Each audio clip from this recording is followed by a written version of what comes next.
कविन, आपके बारे में कुछ बताइए। We are RMS engineers, manufacturer and exporter of material handling equipments, warehouse equipments and overhead lifting equipments.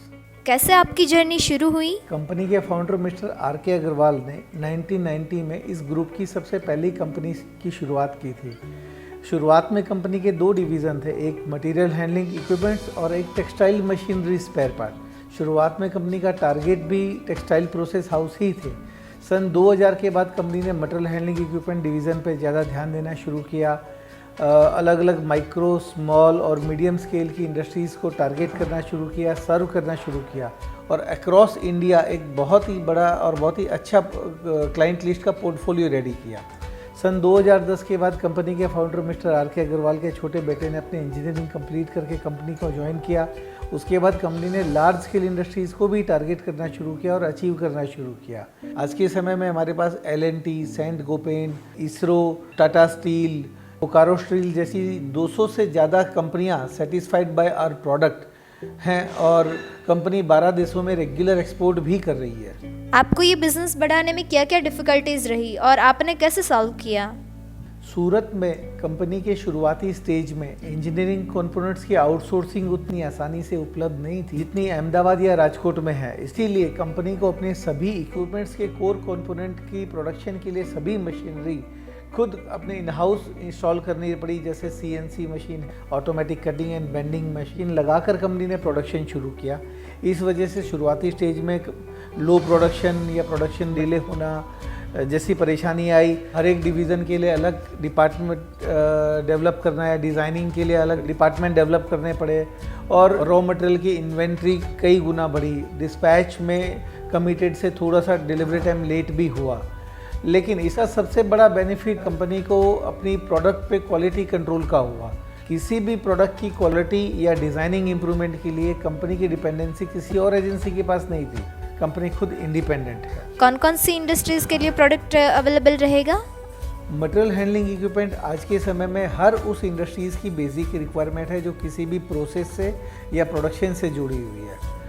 आज से 20 साल पहले माइक्रो और स्मॉल स्केल इंडस्ट्रीज़ लो प्रोडक्शन पैटर्न पे काम करती थी। एक सीमित मात्रा में मटेरियल आता था, सीमित मात्रा में मटेरियल स्टोर होता था, सीमित मात्रा में मटेरियल प्रोसेस होता था और सीमित मात्रा में ही डिस्पैच होता था।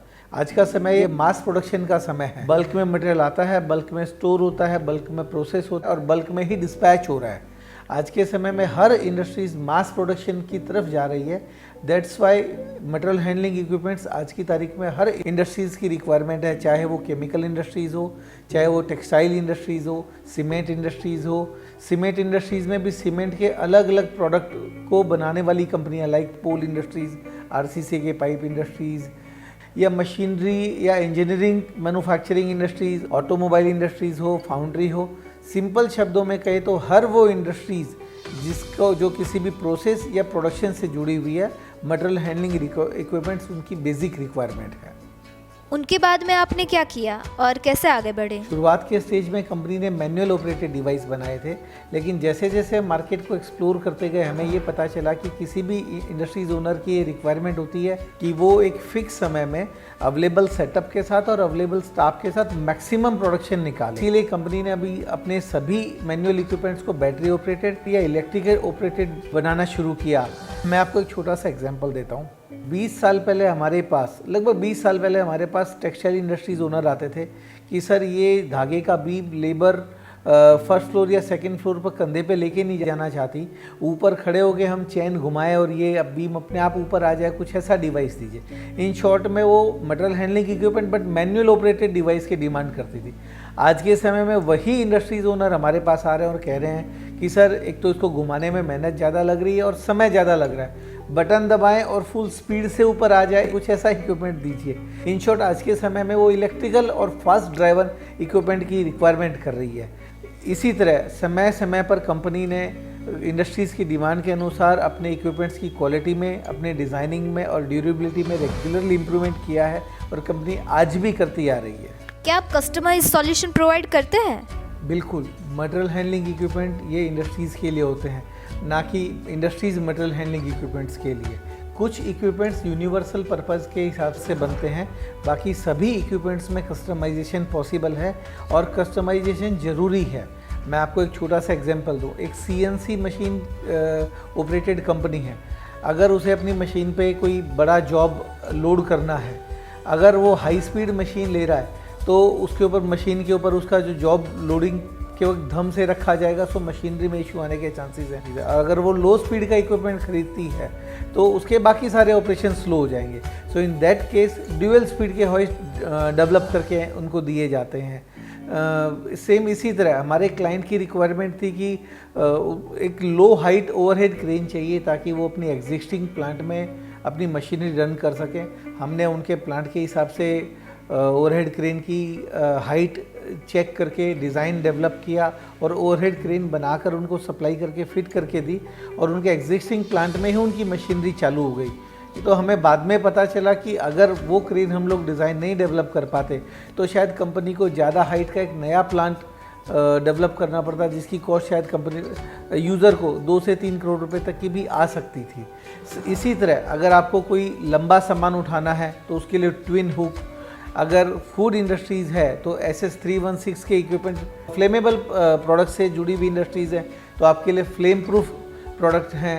अगर वेरिएबल स्पीड के हॉइस्ट, ड्यूअल स्पीड के हॉइस्ट, सभी तरह की ज़रूरत के लिए सभी तरह की कस्टमाइज करके कंपनी इक्विपमेंट्स डेवलप करती है, डिज़ाइन करती है एंड डेवलप करती है। इसी तरह ओवरहेड क्रेन में भी कंपनी क्लाइंट की प्लांट की लंबाई चौड़ाई उसकी एक्सपेक्टेड कैपेसिटी के हिसाब से ही डिज़ाइन होती है और डेवलप होती है। शॉर्ट में कहें तो कुछ ऐसे मैनुअल डिवाइस हैं जो एक यूनिवर्सल पर्पस से प्रोड्यूस होते हैं, उसके अलावा बड़ी सभी इक्विपमेंट्स के अंदर कस्टमाइजेशन पॉसिबल है और कंपनी कस्टमाइज डिज़ाइन डेवलप करती है और कस्टमाइज प्रोडक्ट का प्रोड्यूस करती है, प्रोडक्शन करती है। ज़्यादातर आपके क्लाइंट कौन होते हैं और इक्विपमेंट खरीदने के बाद आप क्लाइंट को मेंटेनेंस या सर्विस बैकअप कैसे देते हैं? राइट, जैसे कि हम पहले बात कर चुके हैं, हर इंडस्ट्रीज़ को धीरे धीरे इन इक्विपमेंट्स की ज़रूरत पड़ने लग गई है। और दूसरी बात, स्टील एज के सभी इक्विपमेंट्स एक लॉन्ग लाइफ या एक लंबी उम्र के हिसाब से डिज़ाइन किए जाते हैं, लेकिन फिर भी अगर कोई मिस हैंडलिंग के कारण या अन्य किसी और कारण के वजह से अगर इक्विपमेंट में फॉल्ट आता है तो उसके बैकअप में हमारे हर एक इक्विपमेंट के साथ एक ऑपरेशनल मैनुअल, एक सर्विस मैनुअल और एक स्पेयर पार्ट मैनुअल दिया जाता है। उसके सभी स्पेयर पार्ट हमारे पास हम रेडी स्टॉक में कंपनी रखती है।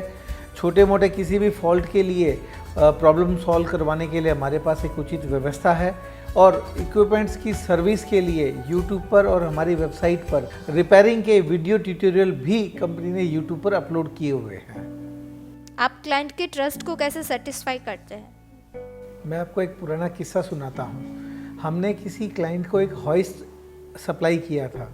उसके 4-5 महीने बाद हमने उससे फीडबैक लिया कि are you happy with our hoist. So उन्होंने कहा कि नहीं, आपका हॉइस्ट से हम उतने सेटिस्फाइड नहीं है। कंपनी का एक इलेक्ट्रिकल और एक मैकेनिकल इंजीनियर क्लाइंट की साइट पर गए, उन्होंने देखा कि क्या परेशानी आ रही है। तो यूजुअली वो एक हॉइस्ट को अलग तरीके से यूज़ करना चाहते थे और एक स्टैंडर्ड हॉइस्ट उस तरीके से यूज़ करने के लिए नहीं बनता। यूज्ड हॉइस्ट के 6 महीने बाद भी हमने हॉइस्ट उस कंपनी से वो हॉइस्ट वापस लिया और कंपनी की रिक्वायरमेंट के हिसाब से हम लोगों ने हॉइस्ट डिज़ाइन और डेवलप करके दिया। क्लाइंट वॉज एब्सोल्युटली सेटिस्फाइड और उसका सबसे बड़ा बेनिफिट ये रहा कि उस सेगमेंट में मार्केट के हमारे दूसरे कंपटीटर के सेम प्राइस और सेम फीचर होने के बावजूद भी हमारी कंपनी को सबसे ज़्यादा प्रेफरेंसेस दी जाने लगी। सो हमारी कंपनी की कोर वैल्यू है satisfied client is the best marketing person. आज के समय भी हमारे हॉइस्ट में कोई मैन्युफैक्चरिंग फॉल्ट पता चलने पर कंपनी को हॉइस्ट या इक्विपमेंट रिटर्न लेने में या रिप्लेस करके देने में या पैसा रिफंड करने में 1% भी हिचकिचाहट महसूस नहीं होती। आज के समय में लोग मैनुअल चेन पुली ब्लॉक या कई इक्विपमेंट को 1 टन के डिवाइस को 1 टन का लेबल देखकर खरीद लेते हैं, लेकिन इस बात का जजमेंट कहीं पर नहीं होता कि 1 टन के चेन ब्लॉक से 1 टन माल उठाने में या 2 टन के चेन ब्लॉक से 2 टन माल उठाने में कितनी मेहनत लगती है। हमारी कंपनी अपने डिज़ाइनिंग में और क्वालिटी और ड्यूरेबिलिटी में रेगुलर इम्प्रूवमेंट कर रही है और इस बात पे भी पूरा ध्यान रख रही है कि 2 टन के डिवाइस से 2 टन माल उठाने में compare to other companies product हमारी प्रोडक्ट से कम मेहनत लगे। इस तरह की डिज़ाइनिंग इम्प्रूवमेंट में भी कंपनी कॉन्स्टेंटली काम कर रही है। इसके अलावा मटेरियल हैंडलिंग इक्विपमेंट से रिलेटेड आपके मन में कोई संदेह है, कोई क्वेरी है या इक्विपमेंट सिलेक्शन में आपको कोई क्वेरी है तो आप हमें कॉल करके या हमें मेल करके अपनी क्वेरी सॉल्व कर सकते हैं। और इसके अलावा अगर हैवी मटेरियल मैनेजमेंट से रिलेटेड अगर कोई भी इक्विपमेंट आपको चाहिए हो आपकी रिक्वायरमेंट के हिसाब से कस्टमाइज़ करके, तो आप हमसे संपर्क कर सकते हैं। We are ready to customize. और लास्ट में अगर मटेरियल हैंडलिंग इक्विपमेंट से रिलेटेड आपके मन में कोई संदेह हो, कोई क्वेरी हो या इक्विपमेंट सिलेक्शन के बारे में आपको कोई कन्फ्यूज़न हो तो आप हमें कॉल करके या मेल करके अपनी क्वेरी सॉल्व कर सकते हैं, अपना कन्फ्यूज़न दूर कर सकते हैं। इसके अलावा हैवी मटेरियल मैनेजमेंट से रिलेटेड कोई भी इक्विपमेंट की आपको ज़रूरत हो customize as per your requirement तो आप हमें संपर्क कर सकते हैं। कस्टमाइज़ इक्विपमेंट हमारी कंपनी की स्पेशलिटी है। Thank you all.